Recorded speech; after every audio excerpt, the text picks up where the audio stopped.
I'm Sam Roberts of the New York Times, and welcome to the New York Times Close Up. Later, we'll hear from Times health writer Roni Rabin with the latest on the abortion debate. But first, a month ago, New York Times investigative reporters revealed that in over 100 Hasidic boys' schools across New York City, the students were not being given secular instruction as required by state law. The reporting also found that the schools had collected at least $1 billion in state funding, even though children were being denied a basic education. And now New York State officials have officially determined that one private Hasidic Jewish school in Brooklyn is breaking the law by denying students a basic secular education, a finding that will reverberate throughout the school community in the city and state. One of the reporters on the investigative team is with us today, Brian Rosenthal, who covered that story with Eliza Shapiro of the Times. Brian, welcome, and thank you for joining us. Brian, tell us, what are the implications of that decision? Why has it taken so long for it to come about? Well, thanks for having me. And the ruling that came out from the State Education Department, Commissioner Betty Rosa, was pretty extraordinary. It's the first time that the state has ever found a Hasidic school to be not in compliance with this law that's been on the books for decades, saying that private schools have to offer an education comparable to what is in the public schools. And this specific case came about from a lawsuit brought by one woman who has since left the community and is trying to get more secular education for her son, who is still in a school in the community. And so it's a bit of an unusual case. It's not like we know of lots of other cases like this that are pending where a yeshiva's fate kind of hangs in the balance. But it's certainly a signal of how the state education department feels about the quality of education in these schools. The school in question here is not different and may even be better than most of the Hasidic boys' schools that we looked at. So it certainly could be a signal for others. Brian, you and Eliza have written that these schools have gotten about $4 billion from the state over 4 years. Why do they get state money? What is it supposed to be for? Yeah, so we tracked about $1 billion over 4 years, which it came from a variety of sources, not just from the state, but from the local governments as well as the federal government. And it's for a number of things. There are some things that are specifically for secular education, for administering tests, for taking attendance, for providing intervention resources, Title I. But most of the money actually isn't specifically for secular education, and it's not for religious education either. It's for the basic operations of the school and also for social services that are provided through the school. So, for example, yeshivas in New York City have a special exemption that says that their busing to and from school is paid for by the government. Again, this is something that was created by lawmakers and is kind of exclusively for the yeshivas. In addition, there are programs like school lunches, which are in a lot of public schools as well. But these Hasidic boys' schools get a disproportionate amount of money. They typically get enough money for breakfast, lunch, and dinner, and snacks for every one of their students. And so that is a major source of funding as well. And there are a number of other programs where basically money is being sent to the schools to pass on to students or for general operations. This is unlike a lot of the other parochial and private schools in the city, but this is obviously a very insular community, remains an insular community. So, in a way, why should anyone care? Because these kids will grow up in an insular community. So, why do they, in fact, need a secular education? Yeah, I mean, it's a good question, and it's a question that we heard from a number of people in the community, leaders of the community, and also people who are skeptical of the community, but have that very question. I think it's a couple of things. First of all, there is taxpayer money involved, and so we shouldn't forget that. But also, we've talked to dozens and dozens of people in the community and formerly in the community. We talked to more than 275 people for the story. And what we heard from them was that secular education is not something that they want because they hate the community or don't, want to leave the community. But it is really a necessity for getting a job that's going to provide for their family, and allowing them to navigate the world. I mean, we talk to people who go to the doctor and they don't have the English capability to share with the doctor what is wrong with them. And so, I mean, these are really basic things that people need to know to survive in our city and our state. And the other thing, I would be remiss if I didn't point out, I mean, there are people who do want to leave the community. And of course, it's their right to do so. And if they didn't get the skills while in school, then they don't really have the ability to make that choice that they should have a right to make. And so that's part of this, is that there are people that say, I didn't get the education, and so I can't leave the community, and even if I wanted to, and that is taking away a right that I should have. I should have the right to stay, and I should have the right to leave as well. Brian, is there a definition of how much secular education they're supposed to get? I remember reading that they get 90 minutes or so of English secular education. What should they get? There's no numerical number that says that they're supposed to get X number of minutes. What the state says, first of all, the overarching law is that they're supposed to provide an education that is substantially equivalent to what is offered in the public schools. But the way they break that down is they talk about specific subjects. So they talk about reading, they talk about math, they talk about civics, they talk about science, and they also talk about physical education. And then there are a number of other things that schools are supposed to teach students, including that they're supposed to teach about the Holocaust, for example. And so there are a number of things, of subjects and of topics. And that really forms the framework of what these schools are supposed to do. The Hasidic schools in Brooklyn, some of them in the Hudson Valley, have they been shielded from these regulations primarily because of politics, because they are powerful, because many of the people in the Hasidic community vote as a bloc? What we found is that, first of all, there haven't been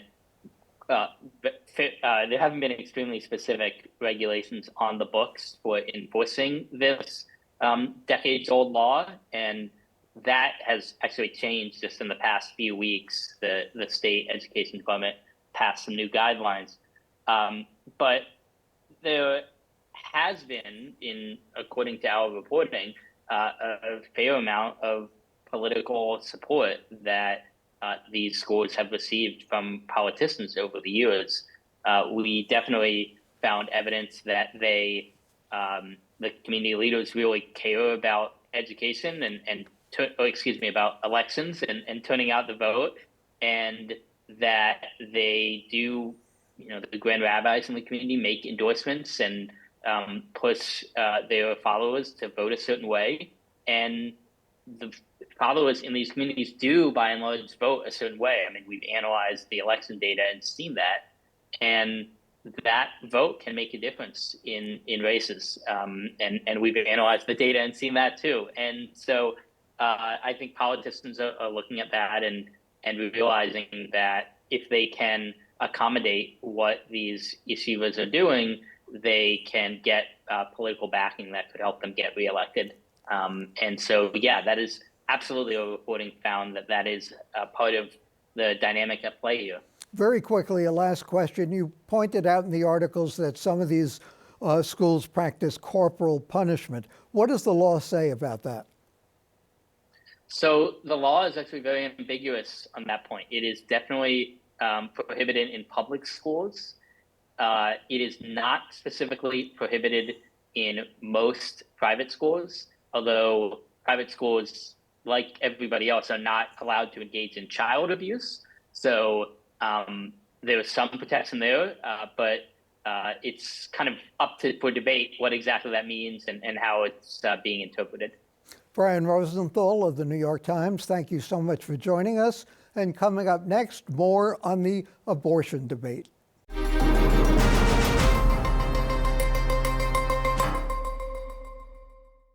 Welcome back. After Roe versus Wade was struck down, the landscape for abortion shifted dramatically.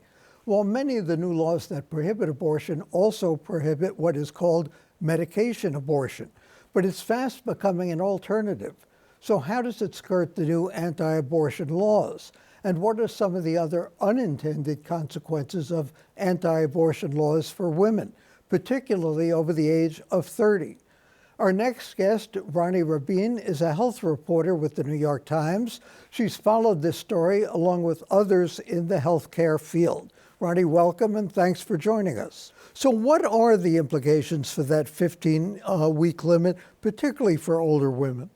Well, the 15-week limit that I wrote about recently has to do with a federal law that was put forth by Lindsey Graham and Senator Rubio co-sponsored, and that would be a national ban. I mean, we know there are states in this country now where you can't have an abortion from day zero of fertilization, but the 15-week law would apply even to states like New York and other states that have tried to preserve the right for women. And so it would obviously create a problem for everyone, but in this, the 15-week has implications for older women having children, and a lot of women are having children older, because older for women having children is 30. Right, that's not 30. so old anymore. It's you get into what's called advanced maternal age in the 30s, and you have a higher risk of certain chromosomal abnormalities, some of which are very severe, and the tests that are done. The most common test that's done is amniocentesis. It's only done at 15 weeks. Mm-hmm. There are alternatives that can be done earlier, but they're not available everywhere.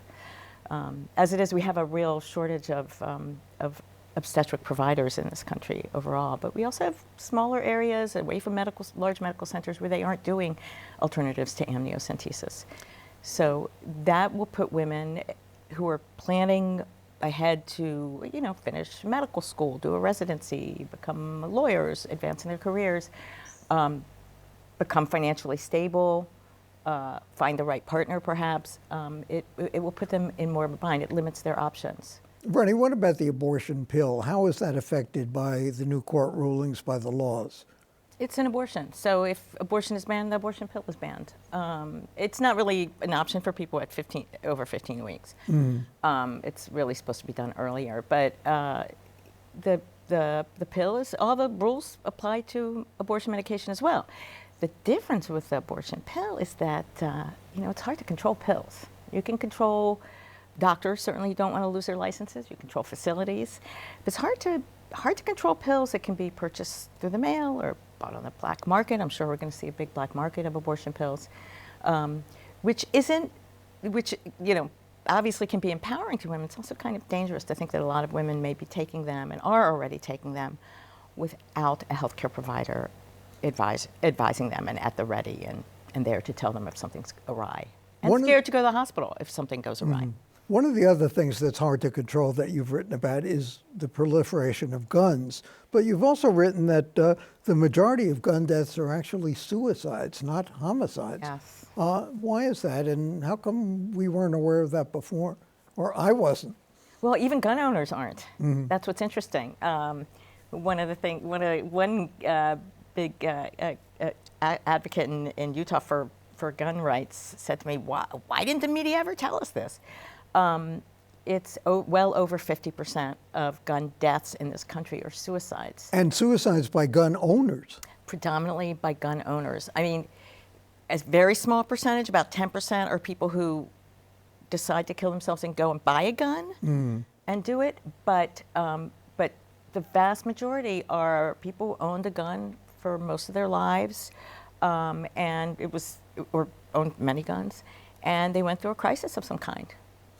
And Gun violence is looked at more and more as a health issue as well as a crime issue. Are there any new ideas of what can be done to curtail it? yeah, I mean, there are a couple things. Just recently, Northwell Health, which is a big hospital system here, has started an initiative with, I think, 1,000 hospitals nationwide, and they're doing a couple things. They're telling doctors to ask, especially for children, if there are children in the home, ask, is there a gun in the house? Is it locked up? And they're encouraging parents to ask friends who their kids are going on play dates with or sleepovers with, is there a gun in your house? It's something that people don't think about asking necessarily. That's one of the things. There's a big campaign right now. Gun deaths are the leading cause of death of children now. They didn't used to be there. It's now the leading Are those accidental or deliberate? I think probably the most are accidental. And how do you... There's also a big initiative to prevent suicide, which is in actually working with gun shop owners, so that if someone comes in and seems distressed and doesn't know anything about guns and just wants to get a gun and get out of there, which happens, talk to gun shop owners who relay these stories, for them to say, maybe you need to think about this. What about controlling guns that are likely to be used in crime? There was a proposal long ago by Senator Moynihan to ban bullets, for instance. Is anyone thinking of anything new in that area? I'm less familiar with the legal aspects of that. Why did gun violence go up during the pandemic, do you think? Well, the pandemic was really disruptive. I mean, there wasn't just that. All kinds of things went up. Overdose deaths went up. Drug overdose deaths went up. I don't know if there were more car accident deaths, but certainly I think there were more pedestrian deaths. There were more gun deaths went up. I mean, and there were also COVID deaths went up, people who had put off medical care. So there was a lot of disruption. And of course, the mental health problems, proliferated. So we had a lot of, I hate to use perfect storm, but we kind of had a perfect storm of disruption of structure, disruption of jobs, isolation, unemployment, economic strain, losses, a lot of losses, a lot of psychic trauma, even for people who hadn't had a direct loss, the fear and anxiety. So there was a lot. We're still feeling the fallout of that. Is the pandemic over? Are you yourself as a health reporter doing anything differently, saying, I don't have to wear a mask anymore, I don't have to wash my food anymore, I can be a little bit more lax about the way I'm living now? Well, I never washed my food. Okay. I think it became pretty clear that we didn't really need to do that, especially if we're going to not touch it for a while. But me being without my mask, this is, special for you, Sam. It's not. I wear a mask all the time. I have not changed very much. I'm probably extremely risk averse, but I think we should have our masks on in public spaces. I think that we're going into winter, and we're going to have strain on our hospitals and burned out healthcare workers already with flu, and we don't know what variant's coming down the road. So why are you more worried or feel more strict about that than most of the people now in government and even some health authorities? I think, first of all, I'm not sure health authorities are as cavalier as the rest of us. I think a lot of epidemiologists are very concerned. A lot of doctors and people who work in hospitals and see this close up are kind of on the edge of their seat about it. And I think I've been immersed in it, so I'm well aware of, first of all, the uncertainties, the fact that people who are relatively healthy and don't have preconditions can still get a bad case. And can get it again. Absolutely. You can be reinfected. People have been reinfected many times. And the concern about long COVID, I think, is also a real concern. So even if you have a mild case, that doesn't necessarily mean you're out of the woods once you're feeling better. There are people who have these persistent problems or things that even occur a few months later that we don't know if they're related or not. But there's really, the idea that a lot of young people who had mild cases, especially before vaccinations were around, have had lingering problems that are How do you know if you've disabling. had long COVID? I mean, as opposed to just not feeling great 6 months later. I think it would be hard to make a connection if something happened 6 months later, but there's some people who never really recover. They have something that persists, whether it's, fatigue, headaches. Fatigue is the big one. Brain fog is something people talk about a lot. They just feel like they haven't completely bounced back. They're not the way they were before.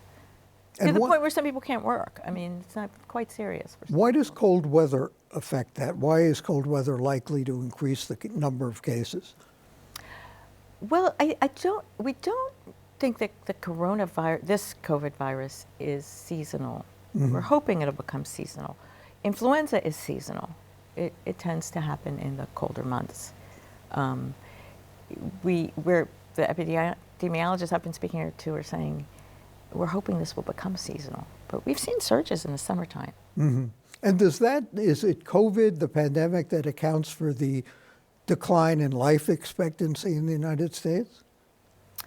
That's a big part of it, but not all of it. People have put off cancer screenings. People, for a while, were scared to go to the hospital, the emergency room. They thought they were having a heart attack. Mm-hmm. And then we have gun deaths. And we also have had particular impact on communities that are vulnerable, that are already vulnerable. So we saw the biggest drop in life expectancy among Native Americans. Mm-hmm. A quick question. Now, people were once said to be healthier in New York City because we walked a lot. Is that still true? That's a good question. That's a good question. Especially walking now more with people avoiding public transit. Maybe, but we were hit hard. We were really slammed. We were the epicenter for a long time, so we really took it in terms of our life expectancy. Well, keep walking, I guess, with a mask on. Thanks to Roni Rabin of the New York Times. And next, I'll have some thoughts on the missing Mona Lisa.